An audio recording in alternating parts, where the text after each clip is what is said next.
Good morning, everyone. One of the fun plagues that the kids love to talk about is the frogs, and they have a famous song, frogs here, frogs there, frogs are jumping everywhere.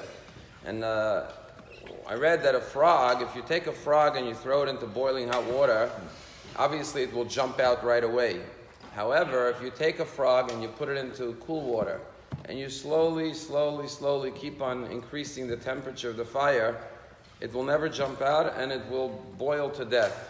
And this is metaphoric of life. In life, sometimes when you are thrown into a bad situation, you immediately repel it and reject it and jump out of it and run away from it. But if you are gradually evolve into a bad situation, it happens so slowly that you don't even notice it. You know, we eat the maror, the bitter herbs, to remember the bitter times in Egypt. And there are many different things we could use as bitter herbs. In the Mishnah, it lists 5 different things you could use. Everyone knows the horseradish, the white, burny horseradish. But what else is suitable for maror? Romaine lettuce. That's why we always take the romaine lettuce and put the maror in the romaine lettuce. As a matter of fact, you're going to be surprised to learn this, but according to Jewish law, romaine lettuce is the most preferable type of bitter herb, even more than the white horseradish. And the question is, really? Romaine lettuce? I mean, I had a salad last night with romaine lettuce. It wasn't very bitter. I mean, we eat romaine lettuce all the time. It's a culinary item. Since when is romaine lettuce a bitter herb that we eat romaine lettuce? And the answer is that romaine lettuce, the reason why it tastes sweet and delicious is because we pluck it from the earth when it's young and fresh. But if you were to leave the romaine lettuce in the ground for a longer period of time, it would turn very, very bitter in taste. And that's why romaine lettuce represents maror. Why? Because in life, often the bitterness of life didn't start one day out of nowhere. It was a gradual procession. So, a couple that gets divorced, it's not like one day they woke up and got divorced. It was one thing and another thing, and it went on, and because it wasn't dealt with early on, it evolved into that.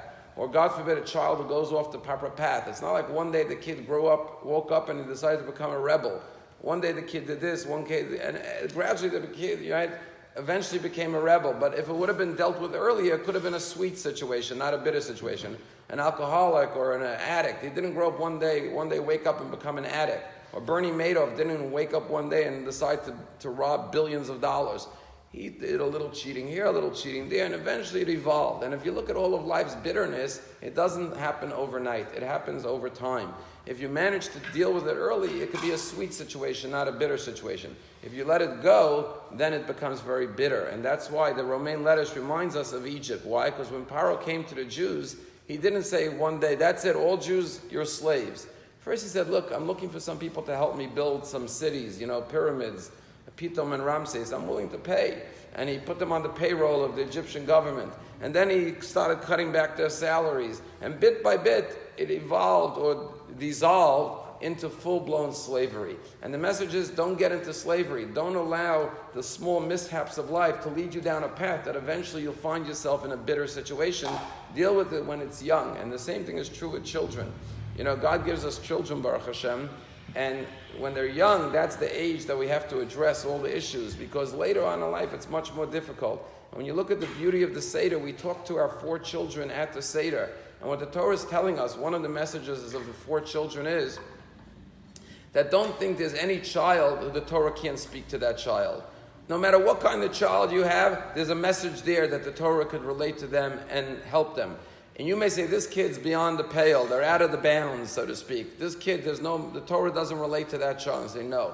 No matter what kind of child you have, there's a message there. You, as a parent, have to know how to communicate that message to the child. And that's the beauty of the Seder. We speak to our children and educate them when they're at the youngest age, so their life should stay on a sweet course and never veer off on a bitter course.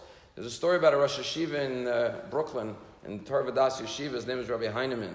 And he was a great rabbi, and he would give a class every day for hundreds of students in the yeshiva.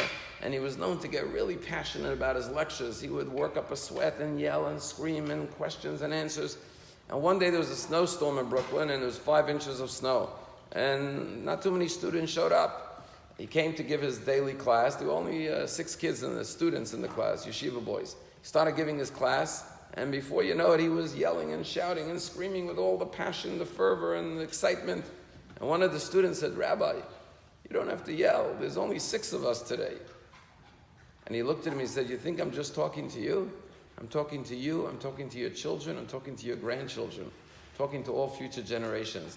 When we sit with our Seder table with our children, let us remember that our grandparents and great-grandparents are speaking to us through our parents and through our grandparents, who taught what they heard from their parents and their grandparents. And when we look at our children around the table, we're not just talking to them, we're talking to their future children and grandchildren.